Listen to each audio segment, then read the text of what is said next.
매일 말씀 묵상에 오신 여러분을 환영합니다. 가을의 풍성한 열매처럼 하나님의 말씀으로 가득 채워지는 하루 되십시오. 안녕하세요 성도 여러분, 10월 8일 화요일 말씀 묵상 시작하도록 하겠습니다. 오늘 함께 묵상할 말씀은 호세 6장 1절에서 4절까지 말씀입니다. 함께 읽겠습니다. 오라, 우리가 여호와께로 돌아가자. 여호와께서 우리를 찢으셨으나 도로 낮게 하실 것이요 우리를 치셨으나 싸매어 주실 것임이라. 여호와께서 이틀 후에 우리를 살리시며 셋째 날에 우리를 일으키시리니 우리가 그의 앞에 살리라. 그러므로 우리가 여호와를 알자. 힘써 여호와를 알자. 그의 나타나심은 새벽빛같이 어김없나니 비와 같이 땅을 적시는 늦은 비와 같이 우리에게 임하시리라 하니라. 에브라임아, 내가 내게 어떻게 하랴? 유다야, 내가 내게 어떻게 하랴? 너희의 인애가 아침 구름이나 쉬없이 지는 이슬 같도다. 아멘. 이렇게 내로남불이라는 단어가 있습니다. 얼핏 들으면 이렇게 사자성어처럼 들리지만 실상은 사자성어가 아니라 줄임말입니다. 무슨 줄임말이냐? 내가 하면 로맨스이고 남이 하면 불륜이다 라는 말을 줄인 것입니다. 내가 외도를 하고 음행을 저질러도 그것들은 다 로미오와 줄리엣과 같은 그러한 절실한 사랑이고 그런 멋있는 사랑이고, 다른 사람들이 외도를 하면 그것은 변명의 여지 없이 불륜이다 라는 그런 말입니다. 자신의 행동은 정당화를 하면서 타인의 행동은 비난하는 그런 이중잣대를 어떻게 보면 비판하는 그러한 단어입니다. 즉 조금 쉽게 말하자면요, 같은 상황에서 자신에게는 관대하고 타인에게는 이렇게 엄격한 태도를 취하는 것을 말합니다. 이렇게 내로남불인 사람들이 있습니다. 이런 내로남불인 사람들에게는 특징이 한 가지 있는데 그것이 무엇이냐? 기준이 없습니다. 다른 말로 하자면 좀 변덕스럽다라는 것입니다. 자신이 하는 일에는 항상 변명거리가 있고 항상 모든 것이 정당화가 됩니다. 그러다 보니 자신들은 다른 이들과 약속을 지키지 않아도 아무렇지 않은 그러한 삶을 살고 있습니다. 5분을 늦든 10분을 늦든 30분을 늦든 1시간을 늦든 아니 며칠을 늦든 자신들의 행동에는 다 타당한 이유가 있고 정당한 이유가 있습니다. 그렇게 괜찮습니다. 자신의 입맛대로 살아간다라는 것입니다. 변덕스럽게 살아갑니다. 이러한 사람은요, 사실 사람들 안에서도 사람들이 볼 때도 교류하고 싶지 않고 교제하고 싶지 않고 관계 맺고 싶지 않지만 하나님께서 보실 때도 마찬가지입니다. 하나님께서는요, 우리에게 변덕을 요구하시는 분이 아니라 우리에게 신실하심을 요구하시는 분이십니다.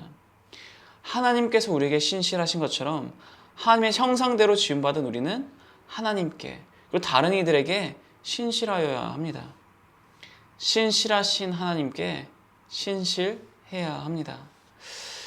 오늘 본문의 3절을 보시면 이 호세아가 하나님에 대해서 이렇게 표현을 하고 있습니다. 3절입니다. 그러므로 우리가 여호와를 알자. 힘써 여호와를 알자. 그의 나타나심은 새벽빛같이 어김없나니 비와 같이 땅을 적시는 늦은 비와 같이 우리에게 임하시리라 하니라. 아멘. 새벽빛 같은 분, 늦은 비와 같은 분이다 라고 표현을 합니다. 새벽빛같이 어김없이 빛나고 늦은 비와 같이 우리에게 임한다 라는 것입니다. 이 두 가지 표현 모두요, 하나님의 신실하심을 상징하고 있습니다. 하루가 지나가 이 어둠이 찾아올 때면요, 가끔 이렇게 잠이 오지 않을 때 이렇게 어둠 가운데 깨어 있을 때면요, 내가 지금 겪고 있는 이 어둠이요 영원할 것만도 같습니다. 어두운 지금 이 상황이 너무나도 당연하고요, 이 어두운 상황이 조금 오래 지속될 것 같습니다.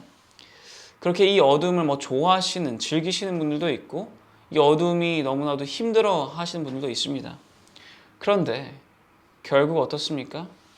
결국 새벽이 되면요, 태양은 떠오르게 됩니다. 언제나 태양은 다시 떠오르게 됩니다.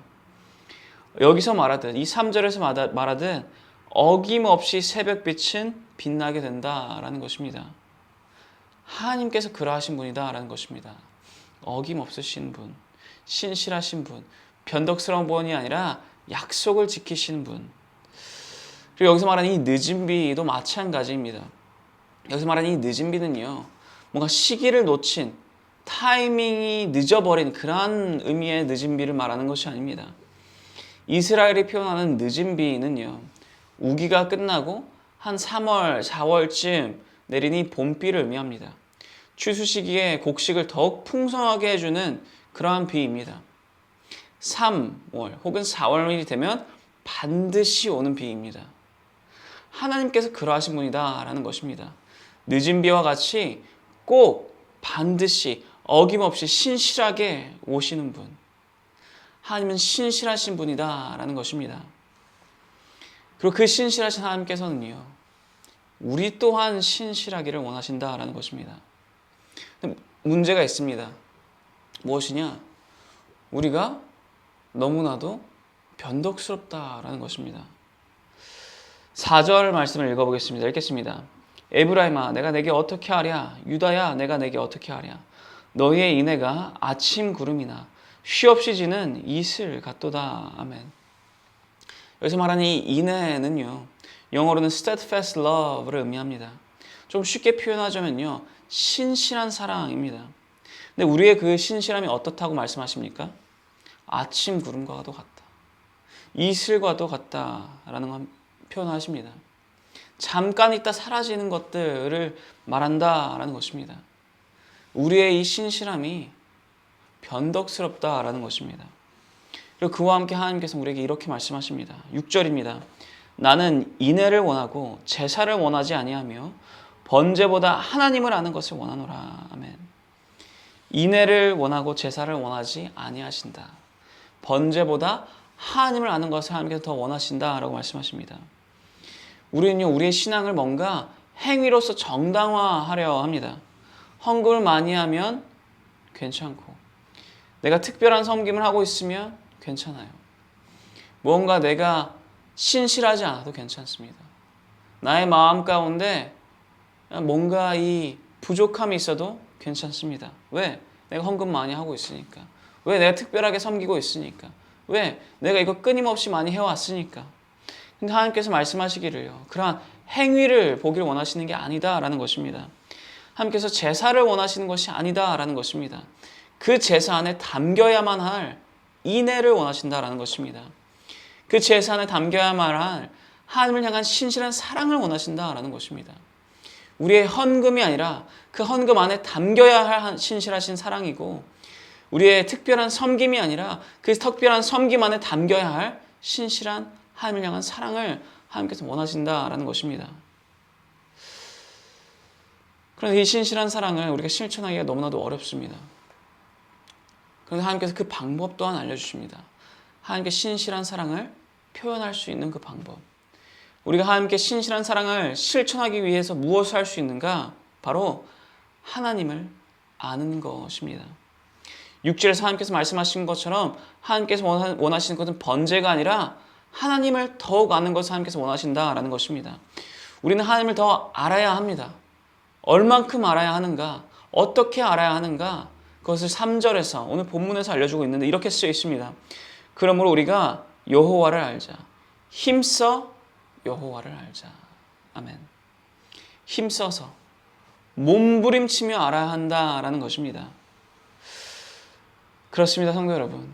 신실하신 하나님께서는 우리 또한 하나님께 그리고 다른 이들에게 신실하기를 원하십니다. 그리고 그러기 위해 우리가 할 수 있는 것은 바로 하나님을 알아가는 것입니다. 하나님을 더욱 힘써 알아가는 것입니다. 우리가 하나님을 더욱 힘써 알아가지 않으려 하다 보면요, 우리의 마음은 너무나도 변덕스러운지라 어느새 금세 사라지는 이슬과 같은 마음으로 그렇게 나아가게 될 것입니다. 하나님을 더욱 힘써 알아가려 하여 합니다. 그러기에 우리가 해야 될 것은 무엇이겠습니까? 힘써 몸부림을 치며 말씀을 붙드는 그러한 삶을 살아가야 합니다. 그렇게 이 하나님에 대해서 우리가 알아야 할 모든 것이 쓰여있는 그 말씀을 붙들며 나아갈 때 우리는 하나님께서 기뻐하시는 모습으로, 하나님께서 원하시는 모습으로 나아갈 수가 있습니다. 그렇게 하나님께서 기뻐하시는 모습, 원하시는 모습으로 나아갈 때 그런 삶은요, 하나님만 기뻐하시는 것이 아니라 그 삶을 실천하는 나 또한 기뻐하며 행복을 누리며 나아가는 삶이 될 것임을 믿습니다. 오늘 하루 이 신실하게 하나님 말씀을 붙들며 신실하게 나아가는 모든 성도 여러분도요, 하나님과 함께 기쁨과 행복을 누리는 모두 되기를 소망합니다. 기도하겠습니다. 하나님 아버지 감사드립니다. 하나님께서는 우리에게 아버지의 마음으로 신실하신 사랑을 언제나 보여주고 계십니다. 하나님의 자녀된 자로서 우리 또한 하나님께 신실한 모습을 보이기를 소망합니다. 신실한 사랑을 표현하기를 소망합니다. 그러기에 더욱 하나님을 알기를 소망합니다. 말씀을 더욱 힘써 몸부림치며 붙들며 나아가기를 소망합니다. 그렇게 나아갈 수 있도록 우리의 삶을 인도하시고 우리와 함께 하시며 주님과 함께 기쁨과 행복을 누리며 나아갈 수 있도록 인도하여 주옵소서. 감사드립니다. 이 모든 기도 살아계신 예수 그리스도의 이름으로 기도드렸사옵나이다. 아멘.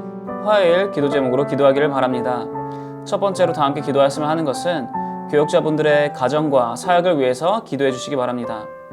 교역자분들께서 성령 충만함으로 말씀을 준비하시고 그렇게 사역을 감당하실 수 있도록, 그리고 교역자분들의 가정과 그분들의 자녀들을 주님께서 지켜주시도록 기도해 주시기 바랍니다. 두 번째로 다 함께 기도하였으면 하는 것은 화요 중보기도 모임을 위해서 기도해 주시기 바랍니다. 이 화요 중보기도 모임이 성령 충만한 기도 모임이 될 수 있도록, 그리고 이 중보기도 모임을 통해서 이 주님의 교회가 영적 동력을 얻어 힘차게 나아가는 그런 2023년이 될 수 있도록 기도해 주시기 바랍니다. 그리고 마지막으로는 선교사님들을 위해서 기도해 주시기 바랍니다. IT의 박동환 선교사님, 우즈벡의 강세르게 이상 선교사님, 러시아의 김성종 선교사님, 이분들의 사역과 이분들의 가정을 위해서 다 함께 기도해 주시기 바랍니다. 다 함께 기도하겠습니다.